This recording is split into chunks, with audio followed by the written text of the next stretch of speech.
Yeah, I mean, I have to say the weather in Ireland is not great at the moment, but Is it freezing cold right now? it's cold and windy and dark and Yeah. it's all the bad. True winter. Yeah, it's True winter. It's gloomy. That's the hardest thing. It's gloomy. True. Okay, so we're back. I think we're Yes. back. Okay. When you play a character such as this, is it all-encompassing? Meaning, at the end of the day, are you completely drained from playing something so intense and so dark? Well, not necessarily. Invigorated as well as everybody working on a movie, especially one where you have to tell a lot of story in a short space of time, which it was relatively. You use yourself up. That's what you're there to do. Is to you've absorbed, you've taken, you've nourished yourself, filled yourself with the possibility of something, and then when you're shooting, each shooting day, your job is to disgorge that, to use it up, to play it out in the game. And yes, it can be exhausting. Everyone is exhausted, not just the actors. Everybody works to their limits. But there's also some element of self-preservation. You know how long you've got to do that for. I think without even having to, plan for it, you conserve yourself when you can, so that you can give yourself utterly when it's demanded of you. But more than anything else, it's invigorating. You and Eli's character, Mr. Danos, said he told me that it got violent. There were days when you were pushing, he was dodging. Yes. Tell me about this. You can only do that with someone you really like. That's what I'd say about it. You've got to really like someone to do that. And I really, really like Paul. I admire him hugely, and I like him so much. So taking a good hiding from him was not a pleasure, but it was no bother to me. And I'm sure he felt the same way. Do you think Eli and Daniel were cut from the same cloth, even though they're enemies in this film? Very much so.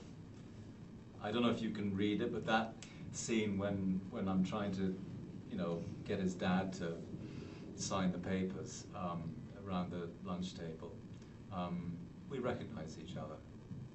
I see him for what he is, and I'm pretty sure he knows who I am as well. There's a recognition there, but from my point of view, even though I know that I'm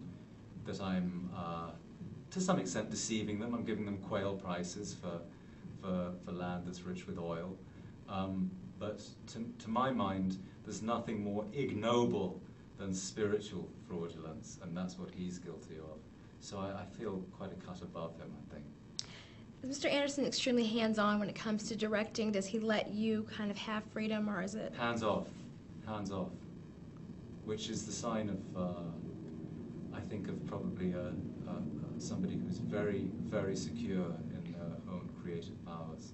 Hands off. I mean, he's doing what he has to do, and he expects us to do what we have to do.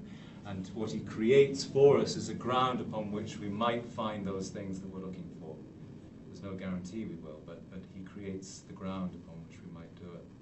Do you think this film speaks to all of us on a certain level? It's about greed, lust, those things that we have in us that we deny. I hope so. It'd be nice if it spoke to all of us. I mean, it'd be a rash assumption to think it would speak to all of us, but I'd like to believe that if people chose to see the film, there'd be something in it that they felt was, they'd understand something about it. Yes, I would like to feel that was true, yes.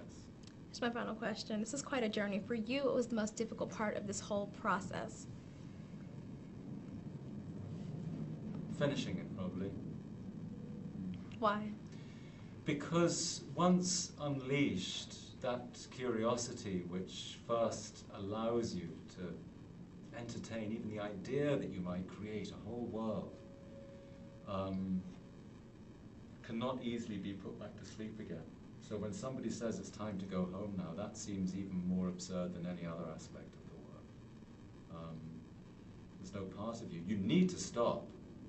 If you don't stop, you need somebody to carry you off and lock you in a room, but you don't want to. You don't want to stop. It doesn't seem right to stop doing that. Speaking of stopping, thank you. Thank you very much. I appreciate it.